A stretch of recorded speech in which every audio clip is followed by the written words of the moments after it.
ఎవరు అన్నారమ్మ మేము గరీబోళ్ళని, ఎవరు చెప్పారమ్మ మీకు గతి లేనోళ్ళని.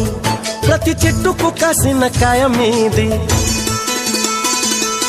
ఎండి విరిగిన ప్రతి పుల్ల మీది.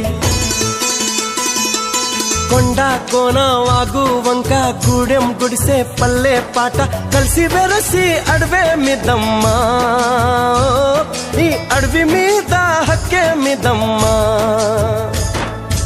ఎవరు అన్నారమ్మ మేము గరీబోళ్ళని, ఎవరు చెప్పారమ్మ మీకు గతి లేనోళ్ళని.